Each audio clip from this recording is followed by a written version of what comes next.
London का एक school. गर्मी का समय था। खिलखिलाती धूप स्कूल के क्लासरूम की खिड़की से झांक रही थी।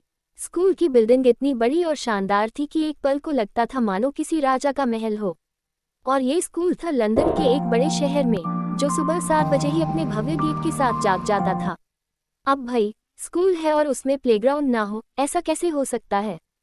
यहाँ भी था एक बड़ा सा मैदान, जहाँ से शुरू होने वाला था एक अनोखा सफर, हमारी कहानी के प्यारे प्यारे किरदारों का सफर।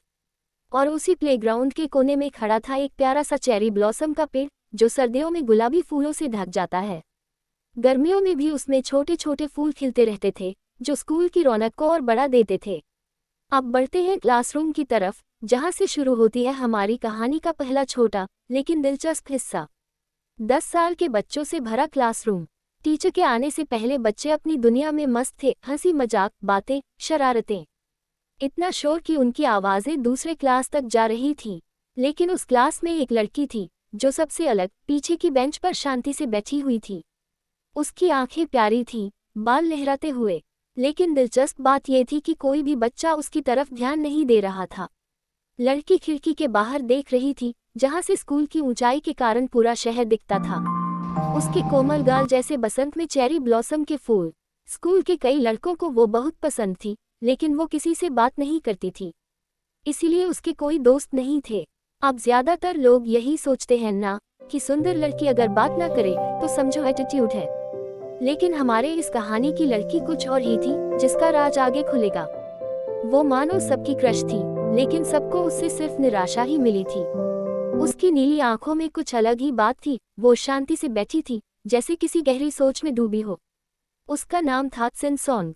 ध्रुव की एंट्री। अब आते हैं क्लास के सबसे हैंडसम लड़के पर, तारांकन। तारांकन ध्रुव।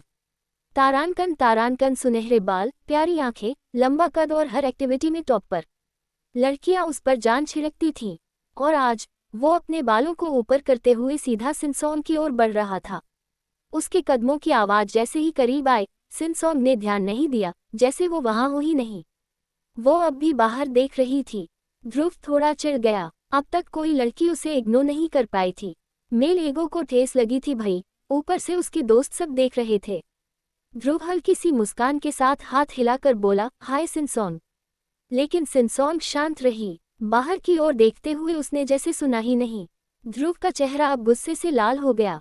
टीचर का प्रवेश और क्लास की हलचल। तभी टीचर अंदर आते हैं और बच्चे तुरंत शांत हो जाते हैं। बच्चे, गुड मॉर्निंग सर।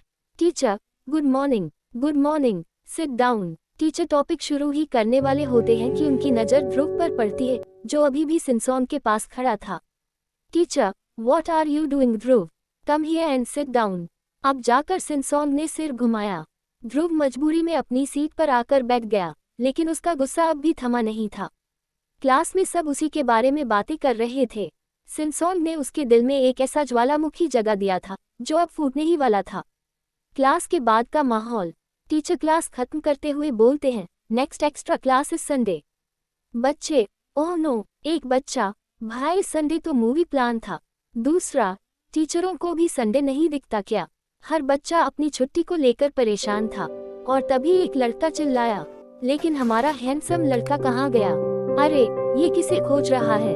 ध्रुव पूरे क्लास में नजरें घुमाते हुए कुछ और किसी को खोज रहा था। उसके मन में एक ही सवाल गूंज रहा था, ये लड़की अपने आप को समझती क्या है? और तभी ध्रुव चौंक गया। तारांकन, तुम कौन हो? तारांकन, आगे क्या हुआ, जानिए अगले भाग में।